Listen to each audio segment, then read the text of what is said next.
Hello, I'm John Kay of Steppenwolf. Welcome to my podcast From Rockstar to Wildlife Advocate. This being the very first episode, I want to point out that my podcast has three intertwining stories, namely my personal story, that of the band Steppenwolf, and how I became a wildlife advocate. Upcoming episodes will also feature occasional guests from the world of music or wildlife conservation.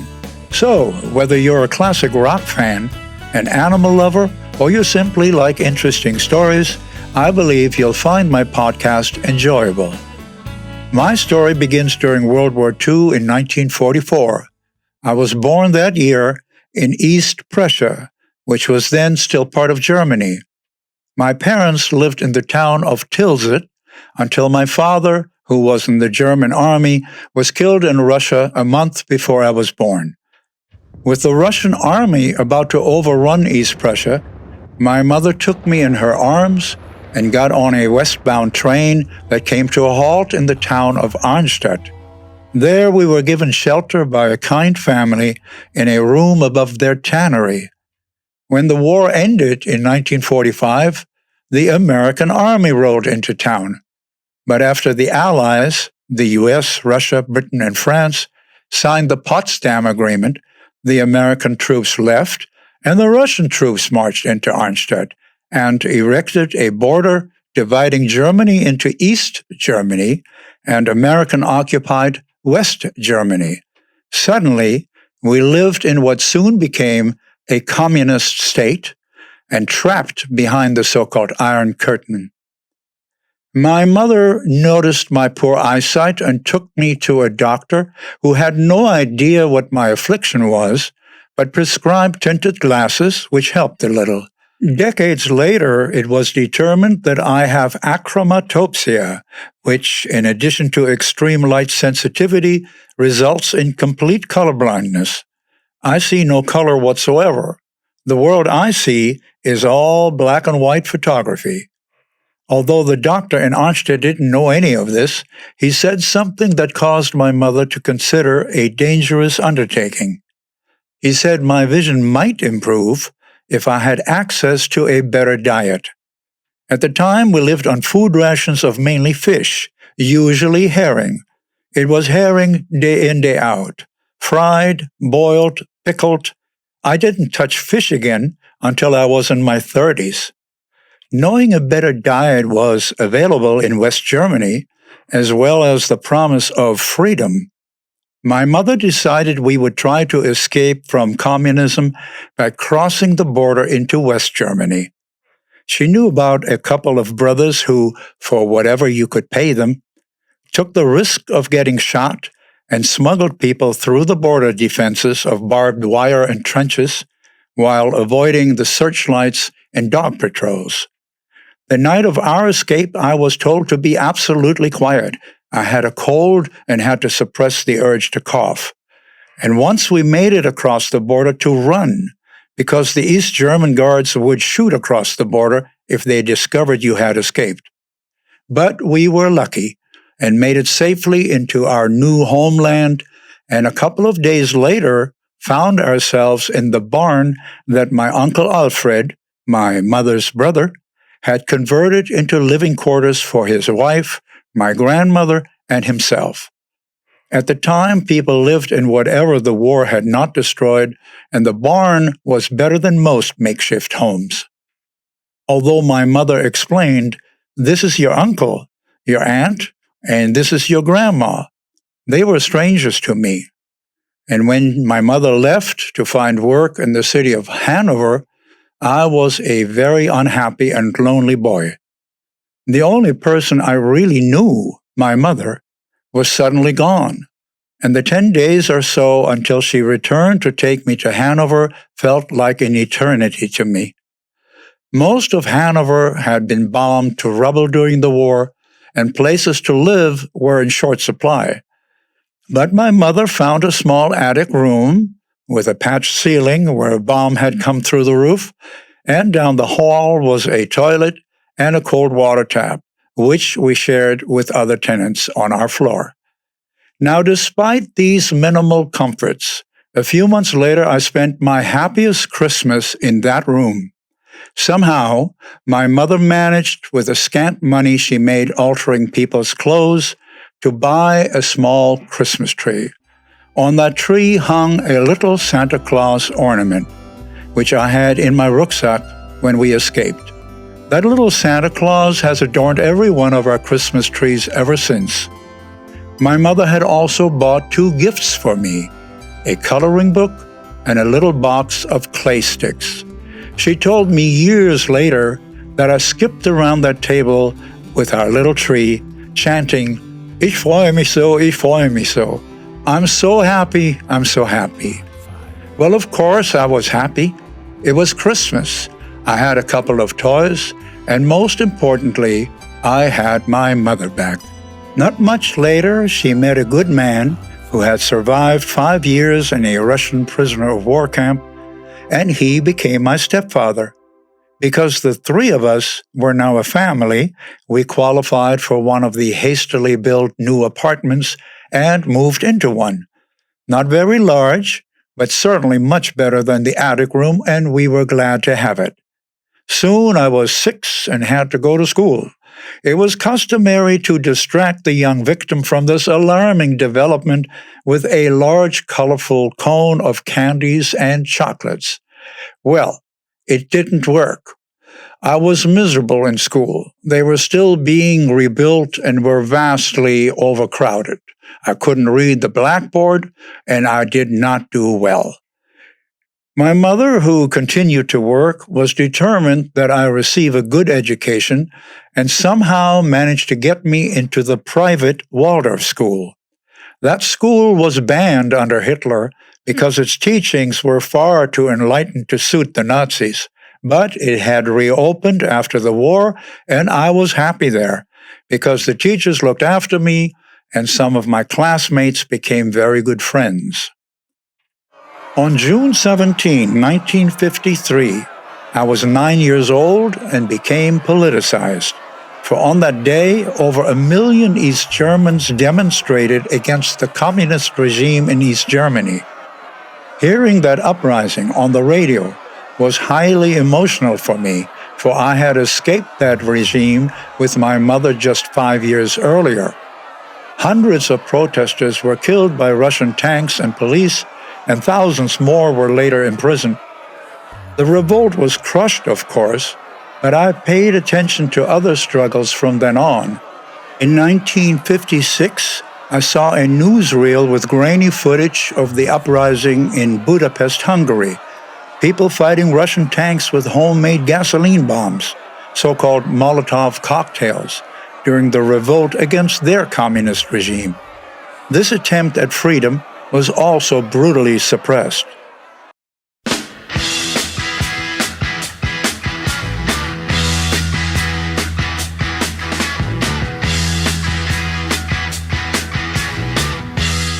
Many years later, at a film festival that featured Easy Rider, a film with 2 Steppenwolf songs in its soundtrack, I met the film's Hungarian cinematographer, Laszlo Kovacs, and we talked about how both had escaped from communism. When I mentioned that I saw grainy news footage of the Hungarian uprising in '56, he turned to me and said, "I shot that footage and smuggled it out when I escaped from Hungary." Well, I was astounded, to say the very least. Now back to my childhood in Hanover. I gradually learned how to get around despite my limited vision, and often went to the Hanover Zoo to see all the different animals. During one particular visit, a dismal experience awoke my empathy and concern for our fellow creatures. I had entered a dark brick building and saw 2 very small elephants behind iron bars. I thought they were babies, and I was deeply troubled by the sight. I had brought some bread and gave small pieces to the tiny trunks that reached through the bars, but that did not ease my sadness. I was only 9 or 10, but something told me that this imprisonment of these creatures was wrong. Decades later, I learned that these were not babies, but pygmy elephants from Borneo.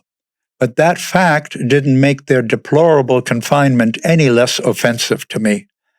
From that time on, my interest and concern for animals, and particularly wildlife, continued to grow until Jutta and I, you'll meet Jutta in episode 3, formed the Mauer K Foundation in 2004. Another recollection from my time in Hanover is a completely different experience, namely a concert by an all-male Russian choir known as the Don Cossacks.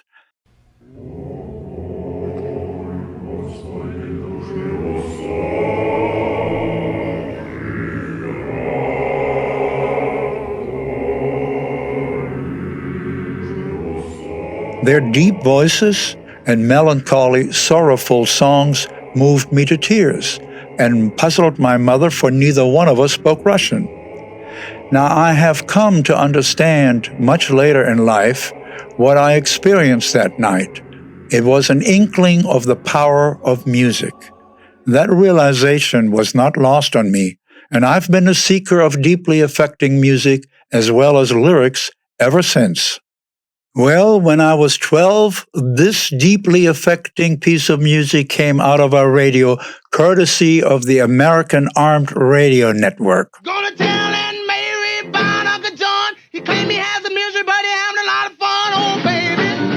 Yeah, baby. Woo, baby.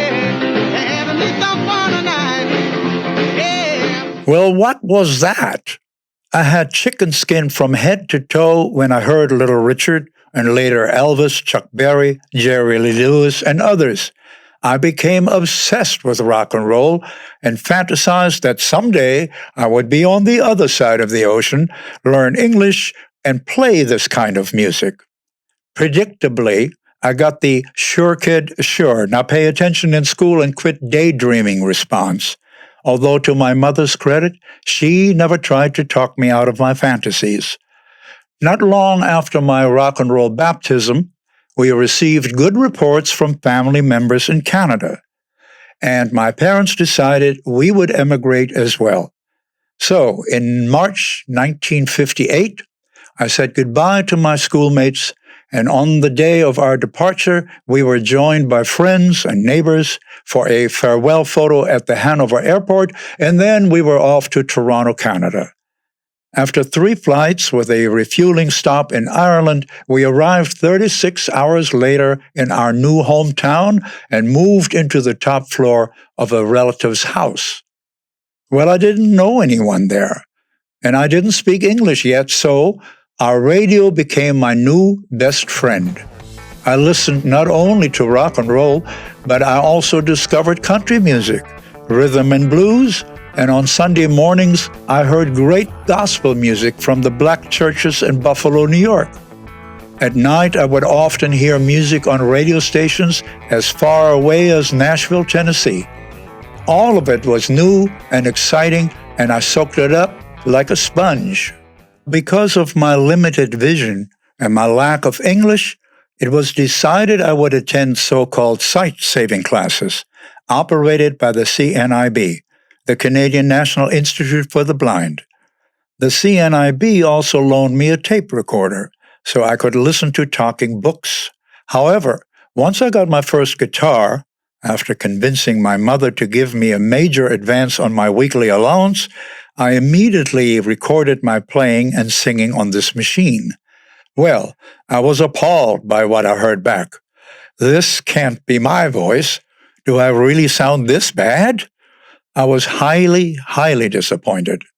Then a classmate named Stan King, whom I had told about my discouraging efforts, gave me a Hank Williams songbook with chord diagrams and explained, the lines on the diagrams are the guitar strings, and the dots on the lines are your fingertips. Put your fingers there and you will play chords. That was a major step in the right direction for me. Stan had lost much of his sight due to an accident and was told that he would soon become totally blind. However, that did not dampen his spirit. One day he showed up on a motorcycle, and when I asked if he wasn't concerned about riding without a license, he said, I got one. It's a learner's permit. I can renew it every 90 days. Apparently, while it was not legal to drive a car without a licensed adult next to you, that did not apply when you rode a motorcycle. Where's the adult going to sit? Behind you on the bike? Anyway, when I asked if he could see well enough to find his way, he said, I've got my white cane. I go tap, tap until I find the street I want, and then I turn. He was kidding, of course, but that crack was typical Stan. After losing his remaining sight, he first became a piano tuner, then managed piano stores, and later became a corporate headhunter. Perhaps nothing says more about his spirit than the fact that he became one of Canada's, and I kid you not, best blind skiers. Stan and I remained friends and stayed in touch throughout the years. When I was inducted into the Canadian Music Hall of Fame in 1996, I invited Stan and his wife to be our guests and to join Jutta, our daughter Sean, and I for the celebration. You don't forget true friends who helped you along the way. Now back to the sight-saving classes. Once I had learned enough English, I attended a regular high school, but it was not a good fit. Much too regimented and boring. After a year or so, I became what I call a high school drop-in, meaning I would often skip Fridays, and after a semi-debilitating weekend, also Mondays, thereby shortening my school week to 3 days. I befriended a guy named Boris, who had an old Chevy, and on Fridays, we would go to liquor control board outlets and buy booze and deliver it to students who had placed their orders with us. You can buy liquor in Toronto only at liquor control board stores, and I, with my black trench coat and dark glasses, passed for 21, which was the legal drinking age back then. The other bright spot during this uninspiring period was music, particularly when we underage delinquents managed to see Ronnie Hawkins and the Hawks. These guys were smoking and showed us what a really great band sounds like. In the late 60s, after working with Bob Dylan, the Hawks renamed themselves simply The Band and went on to write and record some of the best music of the late 60s and early 70s. Meanwhile, ever since the Kingston Trio, a folk music group, had a huge hit with Tom Dooley in 1958, music on the radio had been changing with more and more folk acts like the Brothers Four, Peter, Paul, and Mary, and Ian and Sylvia getting airplay. That spawned a folk music revival with folk music clubs, usually in coffee houses, opening all across North America. By 1963, Toronto had clubs like the Bohemian Embassy, the Village Corner, the Fifth Peg, and the Gate of the Cleve. However, my interest in folk music only grew after I finished high school in May 1963 and then joined my parents in Buffalo, New York, where they had moved earlier. Since my goal was to pursue music, I went job hunting, hoping to make enough money to buy a really good guitar. That didn't work out at all to my liking. At a warehouse which was looking for a so-called stock boy, I was told they wouldn't hire me because they already had enough workman's compensation claims and didn't need another one from someone with poor eyesight. Well, after running into more rejections like that, I got a job at a candle factory operated by the Buffalo Association for the Blind. They paid 75 cents an hour. When I said, I thought the minimum wage was $1.25. They said, yeah, well, we're a nonprofit, and we're exempt from paying the minimum. So, after a few months of night shift feeding candles into a wicking machine, I had enough saved to buy a Gibson J50 acoustic, a great guitar.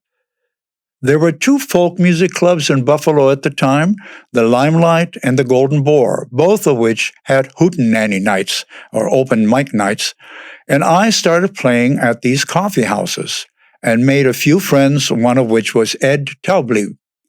One night he said, if you really want to learn about this music, go to the main library downtown, and in the music section you'll find the Library of Congress field recordings made by John and Alan Lomax. You can take a few records home and exchange them for more LPs when you bring them back. Well, that was great advice, and I went through those records from A to Z. I learned a lot about all kinds of American folk music, but it was blues, particularly Delta blues, that connected with me most. People like Son House, who influenced many other great blues players, and McKinley Morganfield, better known as Muddy Waters. Both had a real effect on me. Now, in addition to Ed Taublieb, there were other folkies I rubbed shoulders with, one of which was Monty Dunn, who seemingly could play anything with strings on it, and went on to play with Ian and Sylvia, Tim Hardin, and others. Another was Jackson Carey Frank. I met Jackson when we both played at the Golden Boar, and I was immediately taken by his intense singing and fine guitar playing. I also noticed some scarring on his hands, and that he walked with a slight limp. Much later, I learned that he had been severely burned in a school fire when he was 11 years old. That same fire killed 15 of his schoolmates, and that horrific experience shattered him for the rest of his life. But I didn't know any of this when he pulled up one night in a hot sports car, a brand new Jaguar XKE. He had just turned 21 and collected the insurance settlement for what he had suffered. But he didn't talk about that. Instead, he told me that he had walked into the dealer's showroom to look at the Jaguar and, as a barely 21-year-old, was treated with a less than friendly attitude. That, however, changed immediately when he produced a stack of bills and told them he would buy the car with cash. I can still picture Jackson's smirk of satisfaction as he told me this. Not long thereafter, Jackson, his girlfriend Kathy, and I rode the Jaguar to Toronto, where I showed them around a little. We heard some local folk music at a couple of coffee houses, and later bought some LPs, which would have been hard to find in Buffalo, at Toronto's two enormous record stores, Sam the Record Man and A&A Records, that were practically next to each other on Yonge Street, the main drag in Toronto. After that trip, we saw one another a few more times in Buffalo, and then it was probably the late summer of '64. I lost track of Jackson. Decades later, I learned he went to England and had a significant impact on the folk music scene in London. There, Jackson recorded his one and only album, Blues Run the Game. Catch a boat to England, baby, maybe to Spain. Wherever I have gone, wherever I've been and gone, wherever I have gone, the blues are all the same. Produced by Paul Simon, who was also in London at the time. The song Blues Run the Game was later recorded by several artists, including Simon and Garfunkel. Send out for whiskey, baby, send out for gin. Me and room service, honey, me and room service, babe. Me and room service, well, we're living the life of sin. Unfortunately, the album didn't sell, and Jackson returned to Buffalo, and after years of struggling with physical and mental health issues and living homeless in New York, he died at age 56. A few years ago, when I heard Blues Run the Game for the first time, I was struck by how it spoke volumes about his troubled life.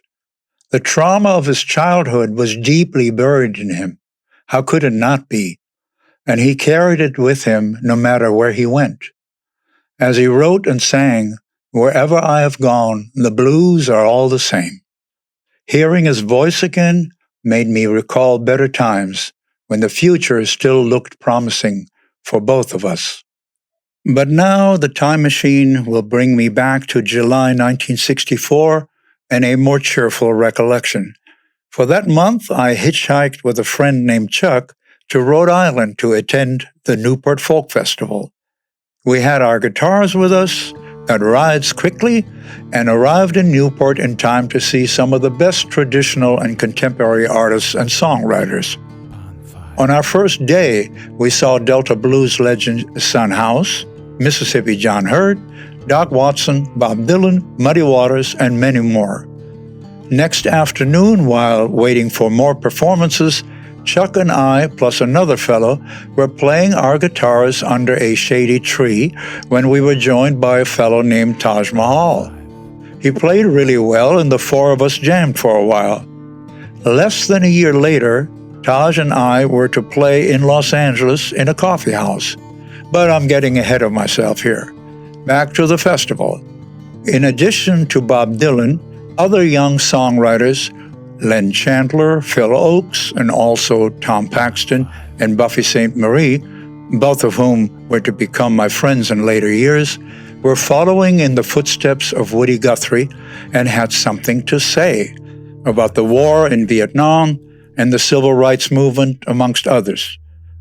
3 young volunteers who had gone to Mississippi to help register black voters were murdered just a month earlier. And to hear songs that addressed this shocking violence and gave voice to our concerns was powerful. Experiencing this with thousands of young people was a galvanizing tribal experience that made a deep impact. For when you went home, you knew you were not alone.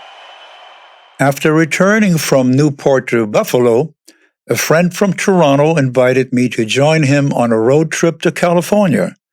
He picked me up in his TR3 sports car, and then we went off to find Route 66 just south of Chicago. When we later drove through St. Louis, we heard, "Nadine, honey, is that you?"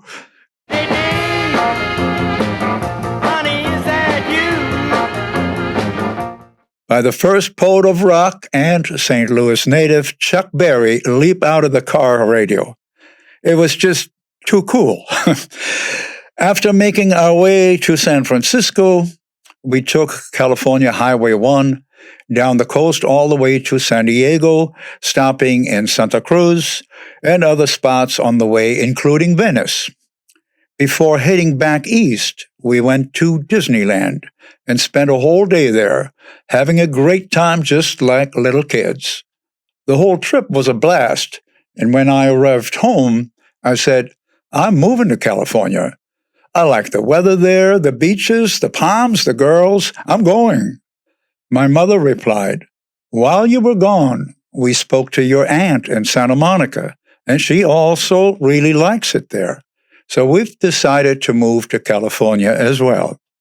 Soon thereafter, we filled a U-Haul trailer with our possessions, hitched it to the family Chevy, and after 4 days of driving across America, we arrived in Santa Monica.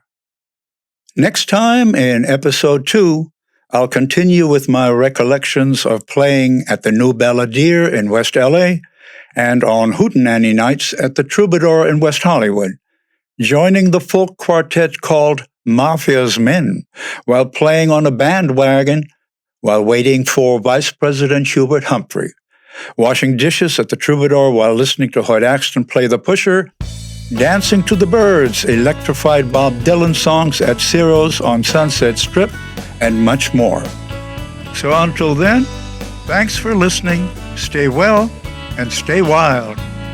Thank you for joining us on Rockstar to Wildlife Advocate from wherever you get your podcasts and from our YouTube channel, which is youtube.com/RSTWA. Be sure to follow us and don't forget to subscribe for free so you won't miss any upcoming episodes. Rockstar to Wildlife Advocate is brought to you in part by the Maukay Foundation. Please visit maukay.org to learn about our efforts to protect wildlife. That's MAUEKAY.org. We hope to see you again on the next episode of Rockstar to Wildlife Advocate.